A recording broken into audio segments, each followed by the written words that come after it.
We bring you the latest updates from the Pna Newsroom. The Philippine government prefers not to make hasty conclusions on the latest reclamation activities in the hotly contested South China Sea.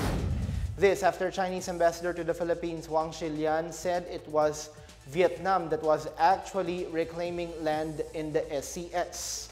National Security Advisor Clarita Carlos said the investigation on the reclamation activities is still ongoing, which is why they should not make hasty conclusions. The Chinese embassy in Manila earlier dismissed as fake news the Bloomberg report on China's supposed land reclamation activities in the unoccupied features of the Spratlys. Carlos noted that during her meeting with Wang, she emphasized the importance of upholding the United Nations Convention on the Law of the Sea. She also relayed to Wang the Philippines' concern over China's reported activities in SCS, despite the fact that Manila already sent over 100 note verbals to Beijing. Carlos expressed confidence that President Ferdinand R. Marcos Jr. will raise the SCS issue with Chinese President Xi Jinping during his visit to China in January 2023. Shifting gears now, some 20 containers of smuggled onions and other agricultural products worth 171.35 million pesos were seized by the Bureau of Customs at the Manila International Container Port. Customs Commissioner Yogi Filimon Luis said the shipments were discovered following a series of examinations by customs officers. The shipments were consigned to Takulog J International Consumer Goods Trading.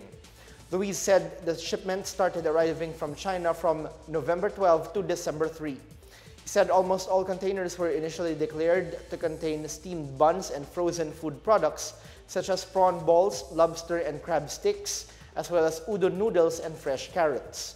However, undeclared squid flowers, fresh red and white onions, and frozen boneless buffalo meat were found in the shipped containers. Meanwhile, some undeclared fresh carrots, originally declared as udon noodles, were also found in some containers. The seizure of smuggled agricultural products was in cooperation with the Department of Agriculture and the Bureau of Plant Industry.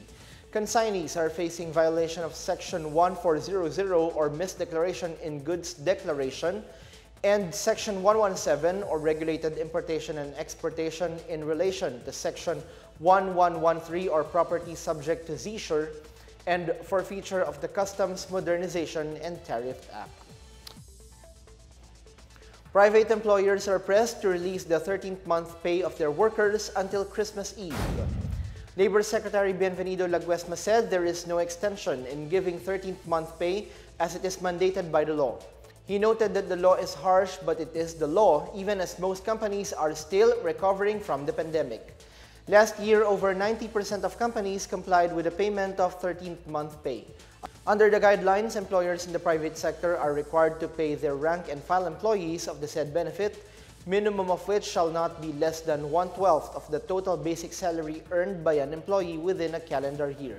Those who are entitled to 13th month pay are rank and file employees in the private sector, regardless of their position, designation, or employment status, and irrespective of the method by which their wages are paid, provided that they have worked for at least 1 month during the calendar year.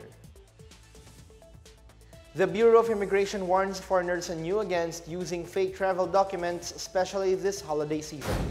Commissioner Norman Tancinco issued a warning after authorities intercepted a South Korean national at the Ninoy Aquino International Airport Terminal 1 last December 15. The foreign national, identified as Ke Shuiyin, attempted to board a China Southern Airlines flight to Guangzhou, but inspection officers found that she presented a fake ECC or Immigration Clearance Certificate. Ke was denied boarding and subsequently arrested. An ECC is required for foreign visitors who have stayed in the country for more than 6 months. The immigration chief also warned foreign nationals in the country to refrain processing documents with fixers, especially during the holiday rush. He said the BI has 60 offices nationwide that can cater to different immigration transactions. BI-accredited agencies and law firms are also available to assist them in their applications. That's the latest and biggest stories from the Pna Newsroom. For more news content, visit our webpage or head on to the Philippine News Agency's Facebook and Twitter accounts. We are also shown on the social media pages of the Office of the Press Secretary and Radio Pilipinas RP1.